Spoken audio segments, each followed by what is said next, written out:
मुंशी प्रेमचंद द्वारा लिखित उपन्यास गबन का भाग 41। रतन पत्रों में जालपा को तो ढाढ़स देती रहती थी, पर अपने विषय में कुछ नहीं लिखती थी। जो आप ही व्यथित हो रही हो, उसे अपनी व्यथाओं की कथा क्या सुनाती। वही रतन जिसने रुपयों की कभी कोई हैसियत न समझी, इस एक ही महीने में रोटियों को भी मुहताज हो गई थी। उसका वैवाहिक जीवन बहुत सुखी न हो, पर उसे किसी बात का अभाव नहीं था। मरियल घोड़े पर सवार होकर भी यात्रा पूरी हो सकती है, अगर सड़क अच्छी हो। नौकर चाकर, रुपए पैसे और भोजन आदि की सामग्री साथ हो, घोड़ा भी तेज हो, तो पूछना ही क्या। रतन की दशा उसी सवार जैसी थी। उसी सवार की भांति वह मंद गति से अपनी जीवन यात्रा कर रही थी। कभी कभी वह घोड़े पर झुंझलाती होती, दूसरे सवारों को उड़े जाते देखकर उसकी भी इच्छा होती कि मैं भी इसी तरह उड़ती। लेकिन वह दुखी नहीं थी, अपने नसीबों को रोती नहीं थी। वह उस गाय की तरह थी जो एक पतली सी पगैया के बंधन में पड़कर अपनी नाद के भूसे खली में मगन रहती है। सामने हरे हरे मैदान है, उसमें सुगंधमय घासें लहरा रही है, पर वह पगैया तुड़ाकर कभी उधर नहीं जाती। उसके लिए उस पगैया और लोहे की जंजीर में कोई अंतर नहीं।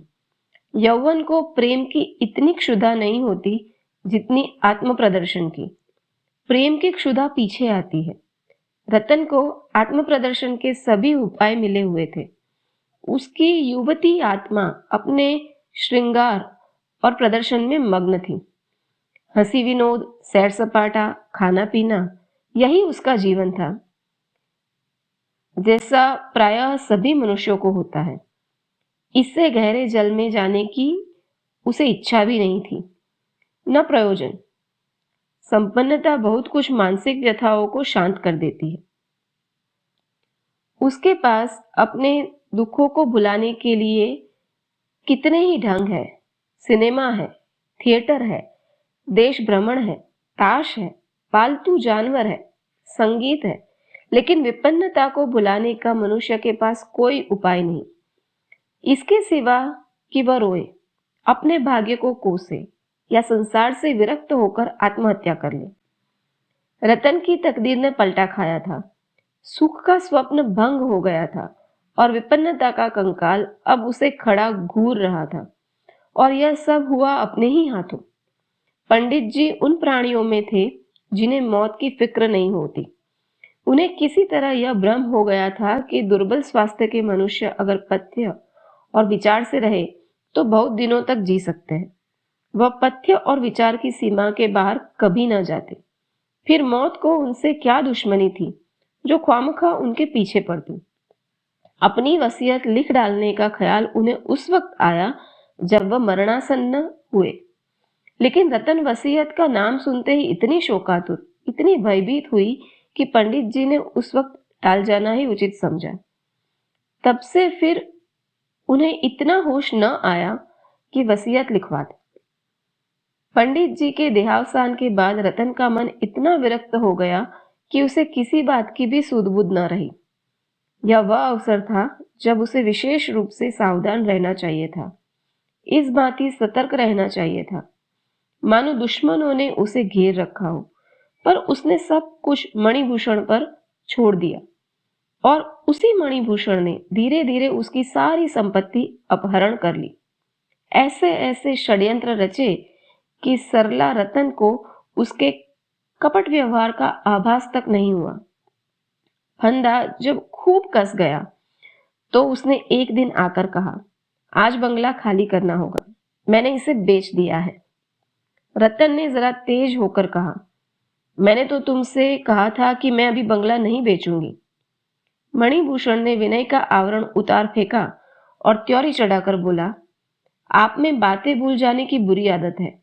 इसी कमरे में मैंने आपसे यह जिक्र किया था और आपने हामी भरी थी। जब मैंने बेच दिया तो आप यह स्वांग खड़ा कर रही है। बंगला आज खाली करना होगा और आपको मेरे साथ चलना होगा। मैं अभी यहीं रहना चाहती हूं। मैं आपको यहां नहीं रहने दूंगा। मैं तुम्हारी लौंडी नहीं हूं। आपकी रक्षा का भार मेरे ऊपर है। अपने कुल की मर्यादा और रक्षा के लिए मैं आपको अपने साथ लेकर जाऊंगा। रतन ने होठ चबाकर कहा, मैं अपनी मर्यादा की रक्षा अपने आप कर सकती हूँ, तुम्हारी मदद की जरूरत नहीं। मेरी मर्जी के बगैर तुम यहाँ कोई चीज नहीं बेच सकते। मणिभूषण ने वज्र सा मारा, आपका इस घर पर और चाचा जी की संपत्ति पर कोई अधिकार नहीं, वो मेरी संपत्ति है। आप मुझसे केवल गुजारे का सवाल कर सकती हैं। रतन विस्मित होकर कहा, तुम कुछ भंग तो नहीं खा आए हो? मणिभूषण ने कठोर स्वर में कहा, मैं इतनी भंग नहीं खाता कि बेसिर पैर की बातें करने लगूं। आप तो पढ़ी लिखी है, एक बड़े वकील की धर्मपत्नी थी, कानून की बहुत सी बातें जानती होंगी। सम्मिलित परिवार में विधवा का अपने पुरुष की संपत्ति पर कोई अधिकार नहीं होता। चाचा जी और मेरे पिताजी में कभी अलगौजा नहीं हुआ। चाचा जी यहाँ थे, हम लोग इंदौर में थे, पर इससे यह नहीं सिद्ध होता कि हम में अलगौजा था। अगर चाचा अपनी संपत्ति आपको देना चाहते तो कोई वसीयत अवश्य लिख जाते, और यद्यपि वह वसीयत कानून के अनुसार कोई चीज नहीं होती, पर हम उसका सम्मान करते। उनका कोई वसीयत न करना साबित कर रहा है कि वह कानून के साधारण व्यवहार में कोई बाधा नहीं डालना चाहते थे। आज आपको बंगला खाली करना होगा, मोटर और अन्य वस्तुएं भी नीलाम कर दी जाएगी। आपकी इच्छा हो तो मेरे साथ चलो या फिर रहो। यहां रहने के लिए आपको 10-11 रुपए का मकान काफी होगा। गुजारे के लिए 50 रुपए महीने का प्रबंध मैंने कर दिया है। लेना देना चुका लेने के बाद इससे ज्यादा की गुंजाइश ही नहीं। रतन ने कोई जवाब नहीं दिया। कुछ देर वह हतबुद्धि से बैठी रही, फिर मोटर मंगवाई और सारे दिन वकीलों के पास दौड़ती फिरी। पंडित जी के कितने ही वकील मित्र थे, सभी ने उसका वृतांत सुनकर खेद प्रकट किया और वकील साहब के वसीयत न लिख जाने पर हैरत करते रहे। अब उसके लिए एक ही उपाय था, वह यह सिद्ध करने की चेष्टा करे कि वकील साहब और उनके भाई में अलगौजा हो गया था। अगर यह सिद्ध हो गया, और सिद्ध हो जाना बिल्कुल आसान था, तो रतन उस संपत्ति की स्वामिनी हो जाएगी। अगर वह यह सिद्ध न कर सकी तो उसके लिए कोई चारा नहीं था। अभागिन रतन वापस लौट आई। उसने निश्चय किया, जो कुछ मेरा नहीं है उसे लेने के लिए मैं झूठ का आश्रय नहीं लूंगी, किसी भी तरह नहीं। मगर ऐसा कानून बनाया किसने? क्या स्त्री इतनी नीच, इतनी तुच्छ, इतनी नगण्य है? क्यों? दिन भर रतन चिंता में डूबी मौन बैठी रही। इतने दिनों वह अपने को इस घर की स्वामिनी समझती रही। कितनी बड़ी भूल थी। पति के जीवन में जो लोग उसका मुंह ताकते थे, वे आज उसके भाग्य के विधाता हो गए। यह घोर अपमान रतन जैसी मानिनी स्त्री के लिए असह्य था। माना कमाई पंडित जी की थी, पर यह गांव तो उसी ने खरीदा था। इनमें से कई मकान तो उसके सामने ही बने। उसने यह एक क्षण के लिए भी न ख्याल किया था कि एक दिन यह जायदाद मेरी जीविका का आधार होगी। इतनी भविष्य चिंता वह कर ही नहीं सकती थी।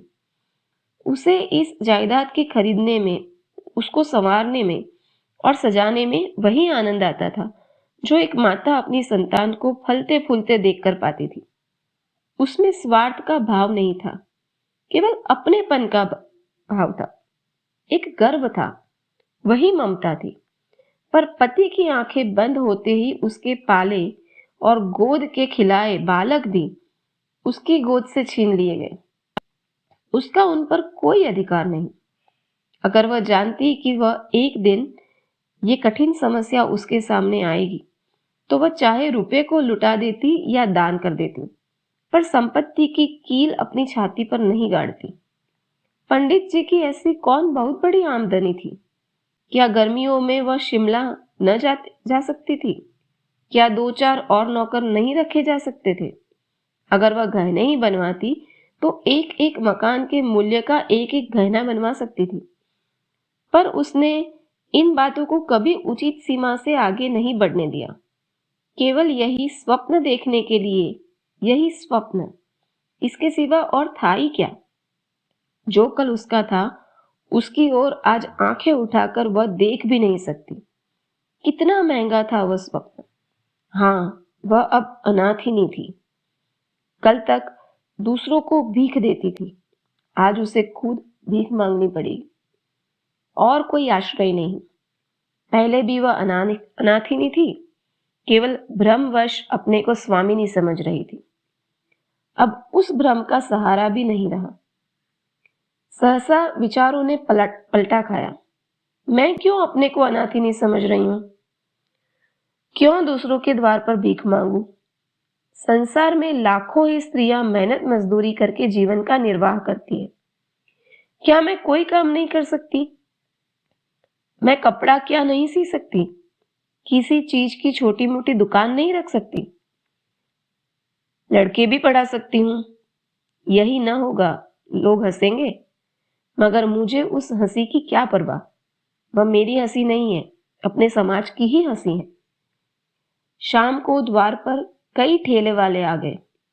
मणिभूषण ने आकर कहा, चाची जी, आप जो जो चीजें कहे लदवा कर भिजवा दूं। मैंने एक मकान ठीक कर लिया है। रतन ने कहा, मुझे किसी चीज की जरूरत नहीं। न तुम मेरे लिए मकान लो। जिस चीज पर मेरा कोई अधिकार नहीं, वह मैं हाथ से भी नहीं छू सकती। मैं अपने घर से कुछ लेकर नहीं आई थी, उसी तरह लौट जाऊंगी। मणिभूषण ने लज्जित होकर कहा, आपका सब कुछ है, यह आप कैसे कहती है कि आपका कोई अधिकार नहीं? आप वह मकान देख ले, 15 रुपए किराया है। मैं तो समझता हूं आपको कोई कष्ट नहीं होगा। जो जो चीजें आप कहे मैं वहां पहुंचा दूं। रतन ने व्यंग्यमय आंखों से देखकर कहा, तुमने 15 रुपए का मकान मेरे लिए व्यर्थ लिया। इतना बड़ा मकान लेकर मैं क्या करूंगी? मेरे लिए एक कोठरी काफी है, जो 2 रुपए में मिल जाएगी। सोने के लिए जमीन है ही। दया का बोझ सिर पर जितना कम हो उतना ही अच्छा। मणिभूषण ने बड़े विनम्र भाव से कहा, आखिर आप चाहती क्या है? वो तो कहिए। रतन उत्तेजित होकर बोली, मैं कुछ नहीं चाहती। मैं इस घर का एक तिनका भी अपने साथ नहीं ले जाऊंगी। मुझे यहां से कुछ नहीं चाहिए। जिस चीज पर मेरा कोई अधिकार नहीं, वह मेरे लिए वैसी ही है जैसी किसी गैर आदमी की चीज। मैं दया की भिखारिणी नहीं बनूंगी। तुम इन चीजों के अधिकारी हो, ले जाओ। मैं जरा भी बुरा नहीं मानती। दया की चीज न जबरदस्ती ली और ना ही जबरदस्ती दी जा सकती है। संसार में हजारों विधवाएं हैं जो मेहनत मजदूरी करके अपना निर्वाह कर रही है। मैं भी वैसी ही हूं। मैं भी उसी तरह मजदूरी करूंगी, और अगर ना कर सकूंगी तो किसी गड्ढे में डूब मरूंगी। जो अपना पेट भी ना पाल सके, उसे जीते रहने का, दूसरों का बोझ बनने का कोई हक नहीं है। यह कहती हुई रतन घर से निकली और द्वार की ओर चली। मणिभूषण ने उसका रास्ता रोककर कहा, अगर आपकी इच्छा न हो तो मैं बंगला अभी न बेचूं। रतन ने जलती हुई आंखों से उसकी ओर देखा। उसका चेहरा तमतमाया हुआ था। आंसुओं के उमड़ते हुए वेग को रोककर वो बोली, मैंने कह दिया, इस घर की किसी चीज में मेरा नाता नहीं है। मैं किराए की लौंडी थी। लौंडी का घर से क्या संबंध है? न जाने किस पापी ने यह कानून बनाया था। अगर ईश्वर कहीं है तो उसके यहाँ कोई न्याय होता है। तो एक दिन उसी के सामने उसी पापी से पूछूंगी, क्या तेरे घर में माँ बहनें नहीं थी? तुझे उनका अपमान करते लज्जा नहीं आई? अगर मेरी जबान में इतनी ताकत होती कि सारे देश में उसकी आवाज पहुंचती, तो मैं सब स्त्रियों से कहती, बहनों, किसी सम्मिलित परिवार में विवाह मत करना, और अगर करना तो जब तक अपना घर अलग न बना लो, चैन की नींद मत सोना। यह मत समझो कि तुम्हारे पति के पीछे उस घर में तुम्हारा मान के साथ पालन होगा। अगर तुम्हारे पुरुष ने कोई लड़का नहीं छोड़ा तो तुम अकेली रहो चाहे परिवार में, एक ही बात है। तुम अपमान और मजूरी से नहीं बच सकती। अगर तुम्हारे पुरुष ने कुछ छोड़ा है तो अकेली रहकर तुम उसे भोग सकती हो। परिवार में रहकर तुम्हें उससे हाथ धोना पड़ेगा। परिवार तुम्हारे लिए फूलों की सेज नहीं, कांटों की शैया है। तुम्हारा पार लगाने वाली नौका नहीं। तुम्हें निगल जाने वाला जंतु है। संध्या हो गई थी। दर्द से भरी हुई फागुन की वायु चलने वालों की आंखों में धूल झोंक रही थी। रतन चादर संभालती सड़क पर चली जा रही थी। रास्ते में कई परिचित स्त्रियों ने उसे टोका। कई ने अपनी मोटर रोक ली और उसे बैठने को कहा, पर रतन को उसकी सहृदयता इस समय बाण सी लग रही थी। वह तेजी से कदम उठाती हुई जालपा के घर चली जा रही थी। आज उसका वास्तविक जीवन आरंभ हुआ था।